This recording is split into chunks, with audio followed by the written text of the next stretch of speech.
നാദാപുരം തെരുവംപറമ്പിൽ മയ്യഴിപ്പുഴ കയ്യേറിയതായി പരാതി. പുഴയോരത്തെ ഏക്കർ കണക്കിന് ഭൂമി കയ്യേറി മണ്ണിട്ട് മൂടിയ നിലയിലാണുള്ളത്. നാദാപുരം വില്ലേജിലെ തെരുവംപറമ്പ് വയോജന പാർക്കിന് സമീപത്താണ് സംഭവം നടന്നത്. നാദാപുരം തെരുവംപറമ്പ് കിണമ്പർകുന്നിന് താഴെയാണ് മയ്യഴിപ്പുഴ നികത്തി വ്യാപകമായി കയ്യേറിയത്. പുഴയുടെ ഭാഗത്ത് നിർമ്മാണം നടക്കുന്നതായി ജില്ലാ കളക്ടർക്കും റവന്യൂ വിഭാഗത്തിലും പുഴ സംരക്ഷണ സമിതി പ്രവർത്തകർ പരാതി നൽകിയിട്ടുണ്ട്. പുഴയുടെ സ്വാഭാവിക നീരൊഴുക്ക് തടസ്സപ്പെടുത്തുകയും മണ്ണെടുത്ത് പുഴയുടെ ദിശ മാറ്റുകയും ചെയ്തിട്ടുണ്ട്. പുഴയോട് ചേർന്ന കൈത്തോട് വൻതോതിൽ മണ്ണിട്ട് നികത്തിയ നിലയിലാണ്. കാലവർഷത്തിൽ ഉരുൾപൊട്ടലും പ്രകൃതിക്ഷോഭവും ഉണ്ടായി വൻതോതിൽ മലവെള്ളപ്പാച്ചിലുണ്ടാകുന്ന പുഴയാണിത്.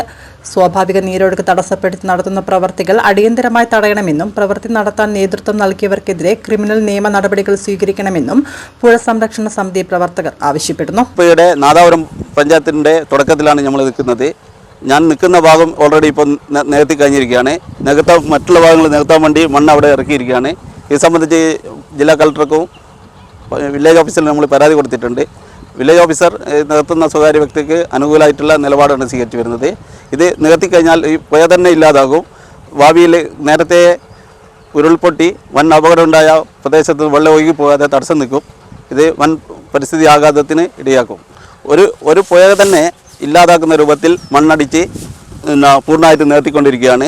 ഇത് ഭാവിയിൽ വൻ പരിസ്ഥിതി ആഘാതങ്ങൾക്ക് ഇടവരുത്തും. വിലങ്ങാട് ഉരുൾപൊട്ടലിൽ മണ്ണും പാറകളും ഒലിച്ചിറങ്ങി പുഴയുടെ മിക്ക ഭാഗങ്ങളും നിറഞ്ഞിരുന്നു. സ്വകാര്യ വ്യക്തി നടത്തുന്ന നിർമ്മാണ പ്രവർത്തനത്തിന് റവന്യൂ ഉദ്യോഗസ്ഥരുടെ ഒത്താശയുണ്ടെന്നും ആക്ഷേപം വരുന്നുണ്ട്.